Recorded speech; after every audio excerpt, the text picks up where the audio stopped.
The following was recorded in front of a live studio audience at the Studio 21 Podcast Cafe. This is the United Podcast Network.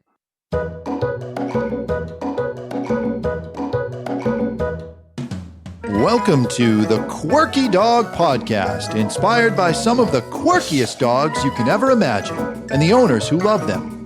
This podcast is brought to you by the quirky couple themselves, Scott and Jess Williams. Their aim is to educate and entertain. Here's Scott and Jess. Welcome, guys, and happy Wednesday. We have a very special guest coming your way here today. It is my long-awaited disc and entertainment guest, and it's going to be Andrea Rigler. But first, we're going to start with the quirky tip of the day. And my quirky tip today is, if you are not familiar with anything that Dre does, she is a complete badass in disc. She is internationally very well known. She does a lot of performance and everything else. She teaches online. But check her out at DragonDogsInternational.com. She has a bunch of links there. You can see her and her dogs live. And she's been at this game for like 15 years, and you're really killing it. So welcome. Thanks for joining us. Yeah, thanks for coming. Thanks for having me. This is super fun. Yeah, so tell us a little bit about how this all came to be, this throwing plastic to dogs situation. It started out as a hobby. I played Ultimate Frisbee, which is like a human version of the game. Okay. Just as a hobby. And then I got an Australian Shepherd named Lily, and she was just to bring to Ultimate Games as like a bro dog. Yeah. And, we would all just chuck discs to her on breaks, and then saw online that people did tricks with Frisbees and dogs. And that was it. Yeah. That was pretty much it. Like, we just started finding all the people that would show us how to do tricks with dogs. So I got hooked on the sport, found a great group, the Central Florida Doggin Disc Club. Whoop, whoop. It's my originally Frisbee dog group in Central Florida. And it was such a cool culture. We did some agility and stuff first, but the community just wasn't quite the same. Like, the disc community is just, it's a cool hippie vibe, and everybody's really welcoming. And I was just hooked. Yeah. So it really just became a hobby, and then a hobby became a career. Awesome. Like hacky sacks and Frisbees. Totally. All combined there in were one. hacky sacks. People spinning discs on their fingers and doing tricks like the old freestyle disc players. It's a pretty hippie crowd, the disc world.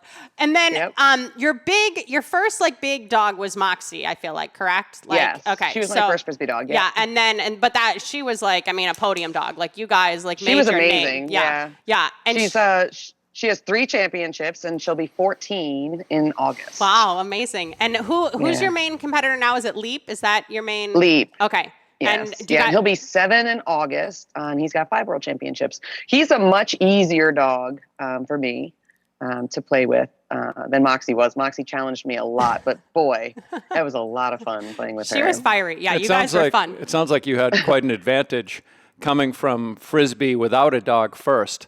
Because when Jess got me doing Frisbee with my dog, she said, "Do not throw another Frisbee. Put the dog away. Come out here and just throw the Frisbee." Yeah. So what were you doing? Like Frisbee golf, or what was it that you were doing? Yeah, Frisbee golf actually started Frisbee golf right around the same time that I started with dogs. Yeah. Mostly because I didn't heal as quickly as I needed to for Ultimate anymore. Yeah. As I got into my 30s, the 20-year-olds were faster and healed a lot faster. If I got tweaked, I love tweaking in an ankle or something like that, I would be out for like 6 weeks and then have to get all the way back caught up again. And so the competitive part of Ultimate, like traveling around on a travel team, phased out as soon as I started disc sports with dogs. And then the disc golf thing just kind of came naturally as another human sport. But yeah, we did. Actually, when I started, the club was pretty surprised in Florida because most people don't come in being able to throw 40 yards. Yeah, right. Exactly. And I could just come right in and throw 40 yards right down the middle. Like, who are these people? Who is this woman? Yeah. Yeah. Well, it was a lot of fun, though. Let's talk a little bit about your fitness journey, too, because you weren't really like a CrossFitter when you first started, right? Was that kind of been a journey because that's like a whole nother facet of you. That's like, you have a lot of stuff going on. So tell us a little bit about your own like physical journey, too. And it's kind of like your way of life now, right? It totally is. Yeah. So about 4 years ago, I had some major life changes, and I was pretty unhappy. And I wanted to feel good about myself. And so I was working out in my basement, like kickboxing, and like I wanted to learn how to walk on my hands. That was my goal. I wanted to kick. I was like just getting out energy, and I want to learn how to walk on my hands. And I fell on my head so many times in my basement. I was pretty sure that I would end up breaking my neck down there, and all my dogs would starve to death. Yeah. And And so to avoid that, I went to a CrossFit gym to learn how to walk on my hands. And again, it was the community. Like the CrossFit community became a family for me. And so I just fell in love with it and started going. And then obviously the side effects of that, I had a lot more energy. My health improved. My body doesn't hurt all the time anymore. I feel good inside my body. I feel good in my clothes. It's a real fun sport where you can set attainable goals. There's always something to learn and achieve. And as an athlete, that's always been really rewarding for me. And I like the challenge of being a part of something where I can't reach the top. Like I'm not going to be the top CrossFitter in my age group. Yeah. So there's always more for me to learn and attain. Yeah. Has it changed your journey with disc and dogs? Like, has it changed kind of that situation too? Well, now I feel like I can be more athletic with my dogs. I don't get tired when I'm running a freestyle routine. I feel like I can move any way that I need to move. I can catch them and feel confident that I can handle their body weight. Yeah. I have better mobility. Yeah. I just feel better. In general. I was just saying, you can throw the Frisbee 40 yards and then throw the dog 40 yards to catch it. Well, Leap is kind of heavy. You got to be able to catch Leap. Leap seems heavier than Moxie for sure. So he is, yeah. Tell people a little bit about the types of online offerings that you have, because one thing I liked, if you click on this link that we'll have in the description, all of Dre's classes are open for enrollment all the time. It's not like there's, a start date and everything else. So tell us some of the things that people can learn. And you have students from all around the world, right, on these online courses? Yeah. Yeah.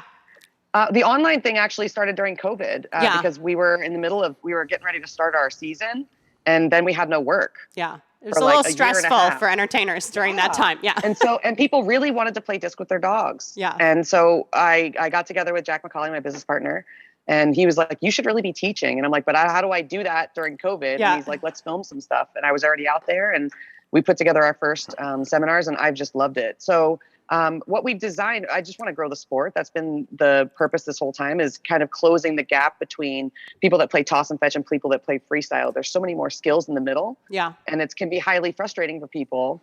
So we have 2 foundation courses, Foundation 1 and Foundation 2, that get people started with all the base stuff that they need to play with their dogs. And then we have a bunch of different offerings, from a full soup to nuts freestyle course that show all the things to like specific micro courses where maybe if you just want to learn about big overs or you just want to learn about flips. And then we have a new routine building course that we put out that kind of takes a different approach on routine building. So for me, I just like people that like to continuously learn. Yeah. We're making, really cost-effective courses. Most of them cost less than a private lesson and you have them forever. And so you can always go back and follow up with the information. But I just want people to have the tools and skills to be able to progress past the challenges they have with their dogs when they can't make it to an online or an in-person seminar. Yeah. Most players have to wait like 6 months or a year before somebody will come back or they have an opportunity to attend another seminar.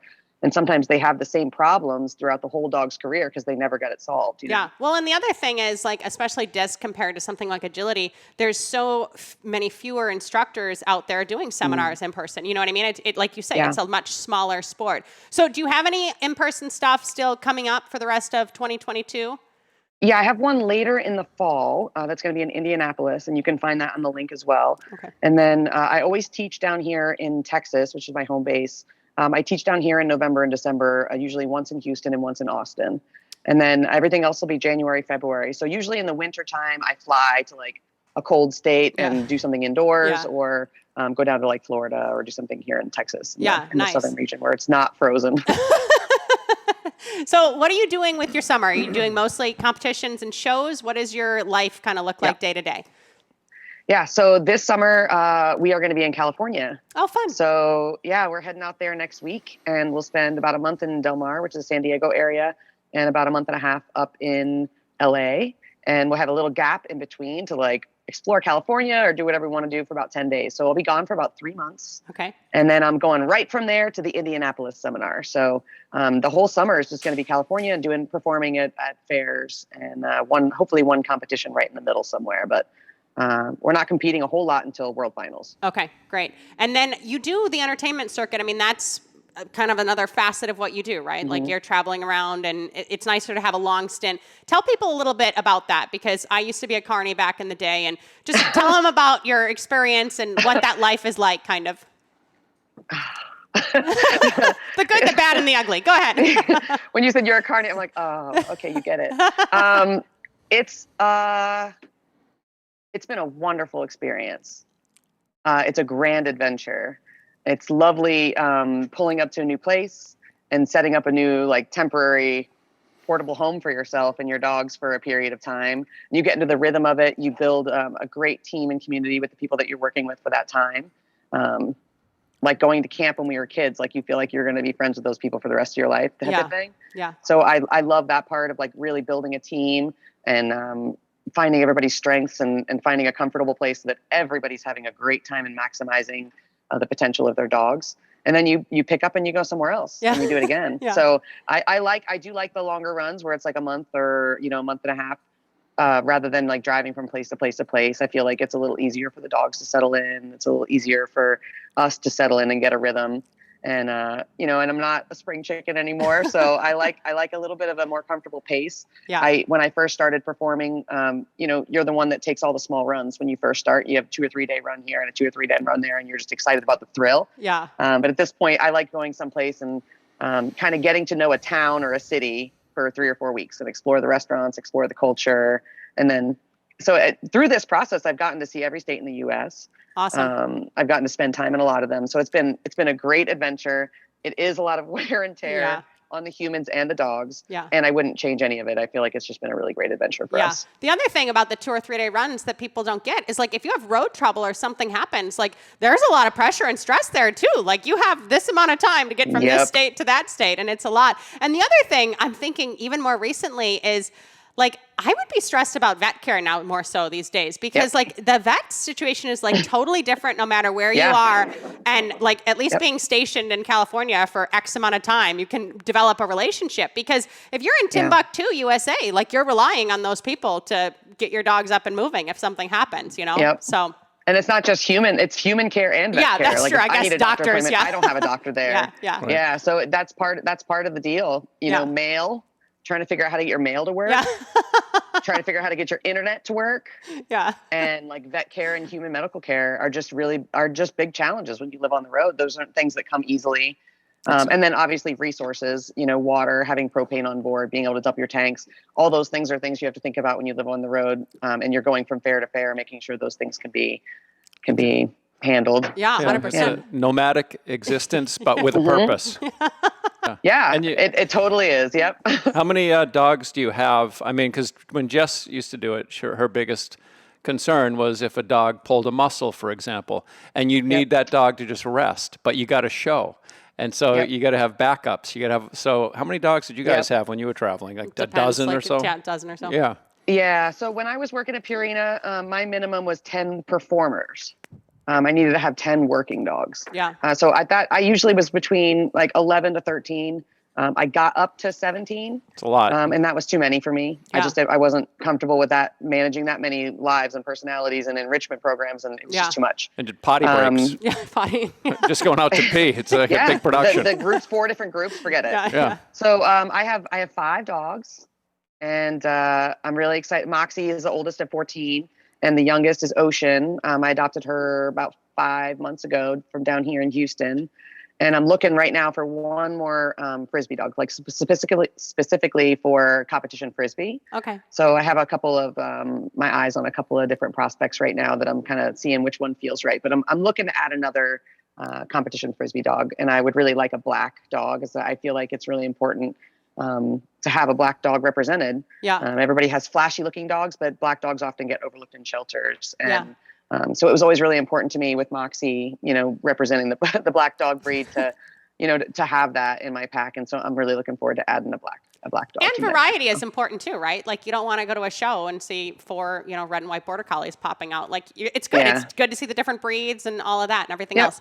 All right, we're going to go to break super quick. And when we get back, we're going to discuss more with Dr. Dre. Want to keep up with all the latest from the Quirky Dog podcast like me and Murphy here? Then make sure you head on over to the YouTube channel and subscribe. Or if you prefer to listen to the madness, go on over to iTunes or Spotify and follow the Quirky Dog podcast. And hey, while you're there, leave a rating and review and let them know what you think of the show. Until then, keep it quirky. All right. All right, Scott's got little dog questions. Well, I saw a Papillon once catching a little fabric Frisbee. It looked pretty cool. The dog was pretty good. Do you have any little, unusual sizes. Like even a corgi would be funny to see. If you pulled out a corgi, people would be cracking up. Or students with little Yeah, dogs. you must have students that have these really unusual breeds. Yes, I actually got to work with 2 corgis this past weekend. And while I don't have any long-backed, tiny-legged hamster dogs on my personal team, they are super fun to work with. Yeah. They're like cattle dogs without legs. They are. Tenacious and silly and it's like a fast caterpillar. Yeah, a fast caterpillar is a great hamster. So are you you're like CrossFitting while you're doing shows, and so you're like working out and working, and like it's a whole to do. So you really are as athletic as the damn dogs, considering. Well, that's important, I think. Yeah. I think we put a lot of time and attention into the dog's nutrition and, core stability and overall their mobility, and we get massages and chiropractic care, but do you do that for yourself? Yeah.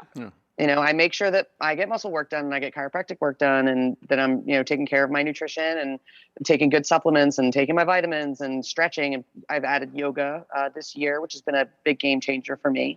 It is unusual. Most of the carnies are smoking crack. I mean, that's what gets them going. Yeah, it's a couple steps above that.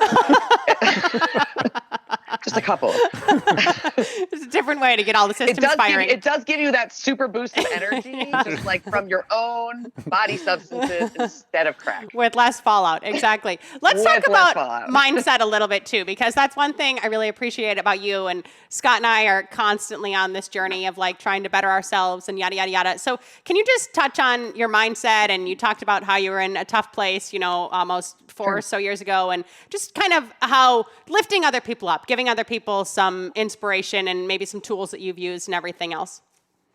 That's a good question. No, if we're prying, we'll back off a little bit. No, I'm fine. I'm fine with any. I love your questions so far, by the way. I think they're unique and wonderful. I love your questions. For me, I think the thing is I was really struggling, and there was a lot of agreement around that. Okay. And I thought about, I want people to, when they think about, hey, there's this girl, Andrea Rigler, what do I want them to think? And I don't want them to think about that. Yeah. Like I would rather people think about who I am. Yeah. And I had an opportunity to recreate who that is. Cause when you're starting your life over, you can create anything you want. Yeah. And so I started doing some personal development stuff, and I had done that about 10 years prior, and it made a really big difference for me. And I just dove right back into that, and it gave me a clear path and stuff to work on and a great community support system. And I just focused on, what do I want to create? Like anytime I find myself looking backwards, I'll give myself a minute to like feel however I want to feel. And then what do I want to create? Yeah. Like, what do I want moving forward? And I think another thing was just avoiding drama at all costs. So if someone has something to say, valid, that they have to say that. If someone has something to feel, that's valid. And, I can acknowledge how people feel, and that doesn't have to mean anything about me. Yeah, 100%. So it's just been like letting people have, and I can have compassion for whatever anyone else is dealing with. Cause like I've been in pretty crappy places where I've caused drama, or I've been in the middle of situations, and, that didn't mean anything about anyone else either. That was all about me. So just kind of giving people the space to have whatever feelings or ways of being that they have. Yeah. And not let it impact what I'm up to creating and who I want to be and what I want. And I want people to have a great relationship with their dogs. I want the people in my life that are in my inner circle to feel loved and heard and supported.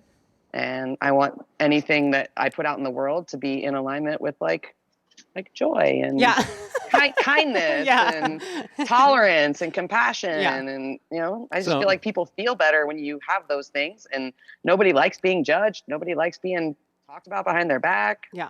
Yeah. There's enough crap in the world without partaking in it. Yeah, exactly. So I don't do those things in the world anymore. And so I don't get them as much. Yeah. So I just keep putting out the energy I want to get back. And that's worked pretty well. Yeah. It was a challenge at first, but just like any other practice, anytime you catch yourself doing, like, a fitness practice, you catch yourself skipping the gym for 4 days, you can be mad at yourself and sit on the couch and eat a cheeseburger, mad at yourself that you skipped 4 days, or you could just go to the gym. Yeah, exactly.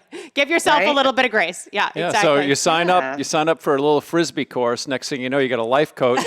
And you're doing a fire walk. It is truly something that I do value with you and even you really kind of like project this attitude of gratitude, right? Like I even asked you hey, how is it with traveling? And rather than think like, oh my God, well, it was really tough this one time, the first thing you do is focus on the positive. And, when you pop up in my feed or when I see you interacting with other, newbies or longtime players or whatever else, that positivity is contagious and it is infectious. And if we can spread that more, especially in the dog world, I feel like at least we're going somewhere better than sadness and drama. So I appreciate you touching on that because I see how much you have at least grown from what I know of you. I've never met you in person. And you just radiate light. So thank you for doing that and bringing that to the dog world because the disc dog world, it shouldn't be super heavy, right? Like it's supposed to be fun. You're just throwing plastic to dogs. It's a fun thing. Yeah. Speaking of throwing plastic, when I first met Jess, she had duffel bags with hundreds of Frisbees in there with all these like misprints on them. She's like, oh, you need Frisbees. They're $100 for 100 of them. Dre's a hero girl, right? You're a hero girl. Look at Team Hero. Yeah. What is that, a Frisbee? Hero Disc USA is the best disc manufacturer on the planet. Yeah. It's just a great variety of plastic. I love the product offerings they have in regards to like for small dogs, soft mouth dogs. They have great discs for competition. I love my Super Swirls and my Hero Extras. Those are my favorites. Yeah. So they have light plastic, heavy plastic, and great company to work for. I love the team that I'm on. We have a great team of players. And it's a super fun community. Support it. So, go Team Hero. When I first met Jess, she had a Malinois that was a good Frisbee dog, but she would have to ride his butt because he would chew up Frisbees like potato chips. Yeah. I mean, a nice Frisbee would come back with 5 holes in it immediately. Yeah. I think I was using Euro blends at the time, and I'm like, well, that's just $25 a disc, but they lasted a long time. Yeah. So do you use different discs for competition versus shows, distance? Like, tell people a little bit about the intricacies of that. Yeah, that's a great question.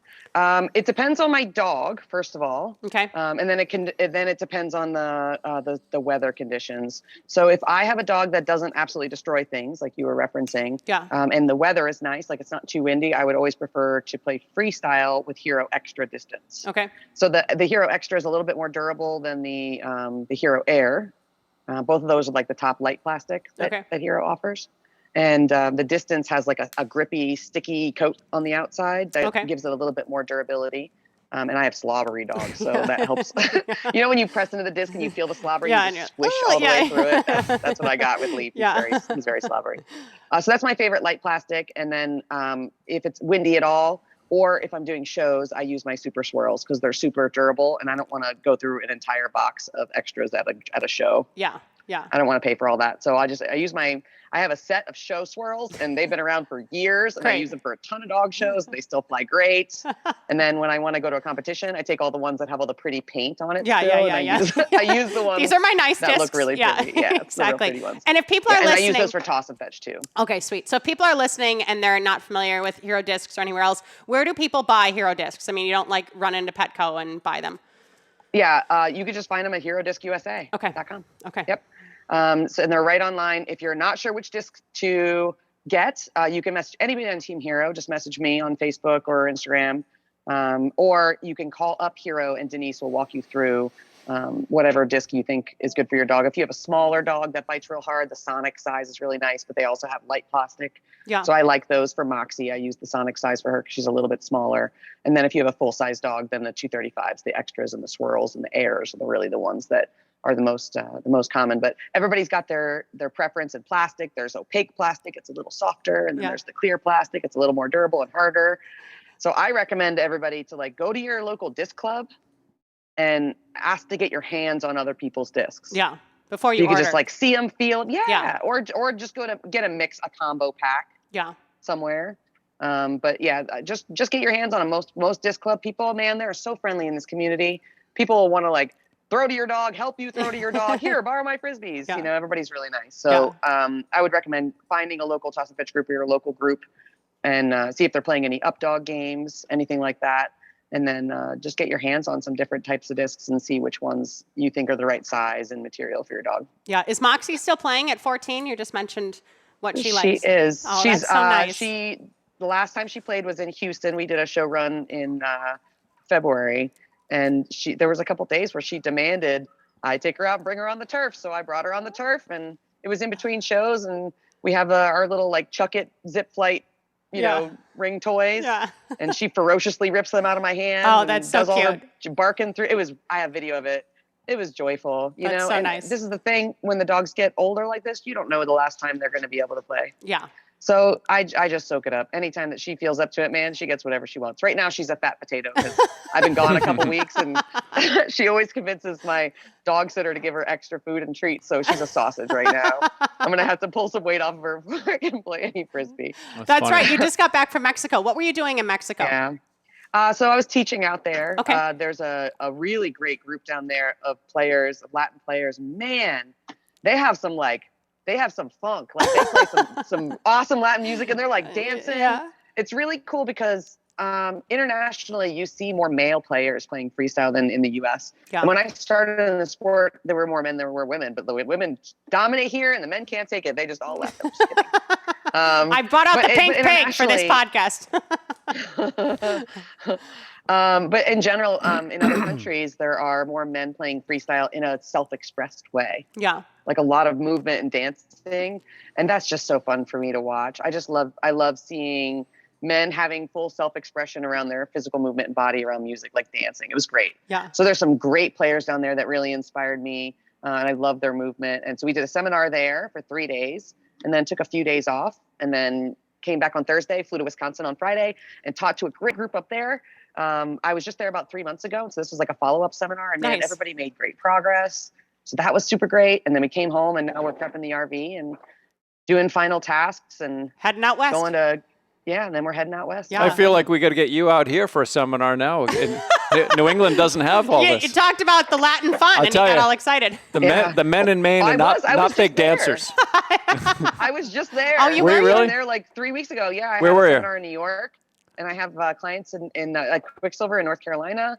And I have my partner lives in Maryland, so I'm out there 5-6 times a year usually. Well, we got to get you farther north. Maine's yeah, pretty just far hit north. me up. We'll get you on the East Coast tour. There you go. We'll just Exactly. we'll hit New York, and then we'll hit Maryland. We'll hit North Carolina. We'll hit you guys.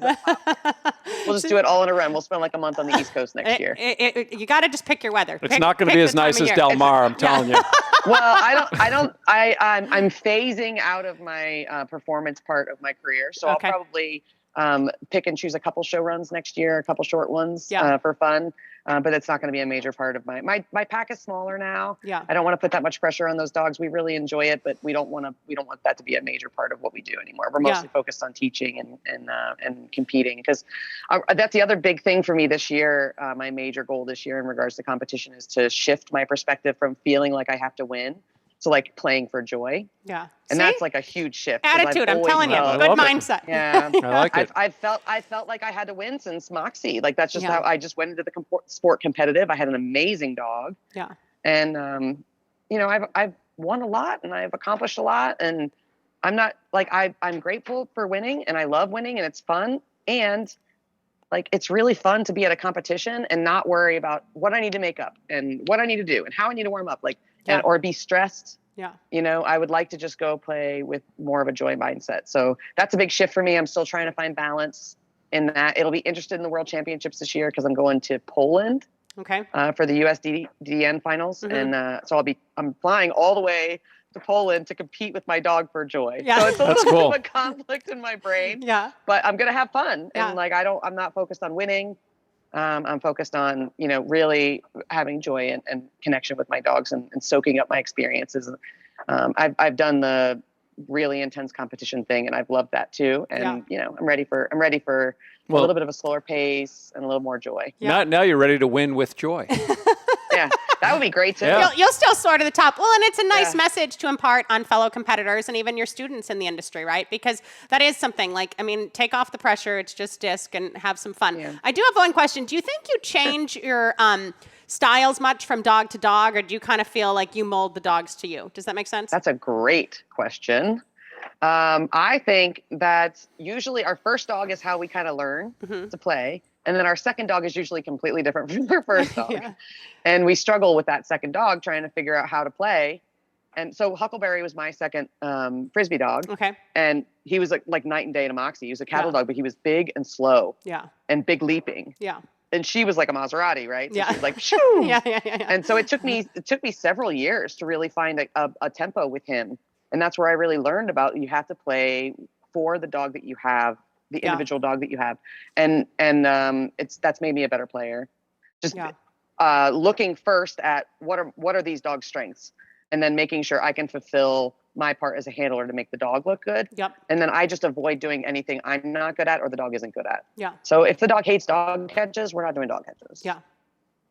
If I can't make that a rewarding behavior for the dog, we don't need it. Yeah. Because it's not going to look good if the dog hates it. Right? Yeah. Or if there's something I don't like focusing on crazy out throws like that. You're not going to see a ton of crazy out throws for me. That's not the best part of my game. Yeah. And so I'm not going to write a routine with a bunch of crazy out throws in it. I don't enjoy doing it. Yeah. You know, I want to have joy when I play, and I want my dog to have joy when they play. So I think it's part of the fun of the challenge, like figuring out what your dog does well. Yeah. And so I gauge everything on that now. Like I have this new dog, and it's like opening a Christmas present. Like, what's inside? What is this dog? What are they going to do? What are they not going to do? What are they good at? You know? And then it gives me an opportunity to grow in that area. Yeah, awesome. They kind of predict the journey. I like that. Do you have anything else to touch on? No, I was just thinking about you working with the dog, which is a great way to become a better handler and trainer. Because I've known people in other dog sports that have come out of the gate and won a high-level competition with their first dog, and then have gone through dozens of dogs trying to find that dog again. Instead of adapting to what they have, they just say, oh, you know, this dog is no good, this dog is no good, this dog is no good. And it's because maybe they're afraid to adapt, or they just don't know how, or whatever, but they only have the Maserati, and it's got to be just like the first dog. And usually they don't have a lot of repeated success. Yeah. Yeah, and don't get me wrong, I'm still looking for the next Moxie. I'm still looking for that. That's a ride you don't forget. Yeah. You got to go back to the Mohawk if you find it. I don't know about a Mohawk again, because it took a long time to grow that out. Yeah. But I will find something. With Moxie, it was the socks and the Mohawk. With Leap, it's been like finding fun tights. Yeah. And kind of going, you know, just whatever we want to wear, kind of fun stuff. And this next dog in my future, who knows? But I don't think I'm gonna shave my head again. If it's not joyful, don't do it. Well, we wish you the best of luck in California and in Poland and in everything else you're doing. And I really want to encourage our viewers and listeners to click this link. You can go see Dre doing some awesome freestyle routines. Look at her online classes. Like, she truly is the best in the business. And I know a lot about disc and entertainment, and I've been around the block. This was my foundation. I freaking went to the World Finals when I was 15, and I chose Dre because I really think you're promoting the best message and you're sending joy, and I really appreciate that. So thank you so much. Thanks. And I really want all of you guys to go check some stuff out, and you can do some online classes all summer long. It'll be great. Maybe I'll get you enrolled. Yeah, I'm looking forward to it. You know, I don't know a lot about the disc stuff, but it's been really a pleasure talking to you personally. I really enjoyed It's been a pleasure chatting. talking to you guys too. And we have to meet up in New England next year. Maine. We're going to ship you right up. All right, guys. Take care. Check out DragonDogsInternational.com and keep it quirky. Pink pig all the way. The views and opinions expressed by the hosts, guests, or callers of this program do not necessarily reflect the opinions of the Studio 21 Podcast Cafe, the United Podcast Network, its partners, or affiliates.